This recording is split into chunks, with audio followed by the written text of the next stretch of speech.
Okay, sorry, we were cut off abruptly there. It said I run out of disk space on the computer, which was a lie.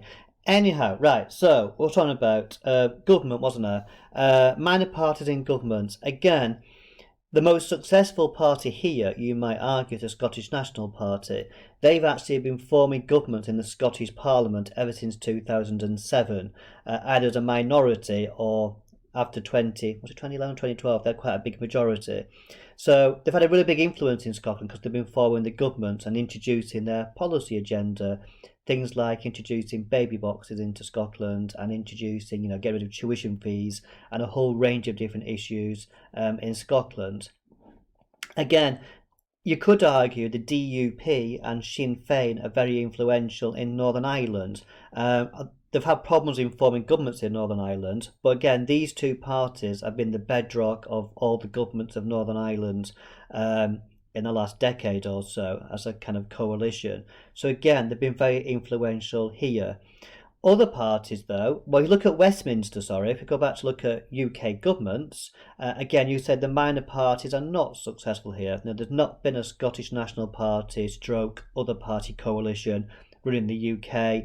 There's not been like a Green or any other party in governments of the UK. The only smallest party that has been involved in forming a government in the UK has been the Liberal Democrats.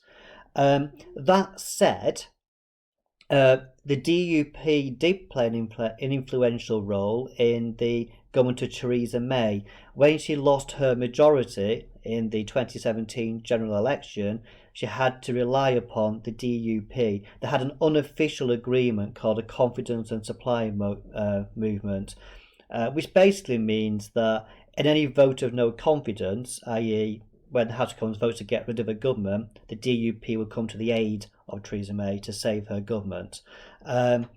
So that's so they've had some influence there. And if you look on Teams, there's actually a little video link I put on there on a Newsnight report about the influence and role of the DUP under Theresa May.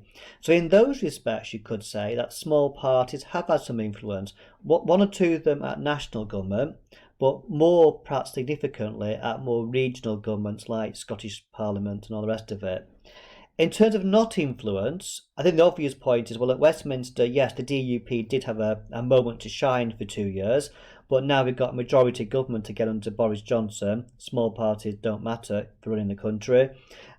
Small parties don't play a major role in the Welsh Assembly. I think it's a Labour-Lib Dem coalition, if I remember correctly.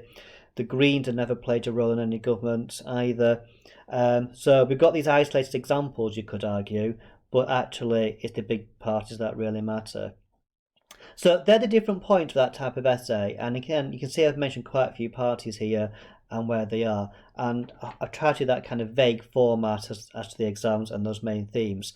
So I think they're the main areas you're going to be asked about regarding the smaller or minor parties and their influence. So you just need to make sure you got some of those examples down, and then obviously you can use them in any future essays which may come your way.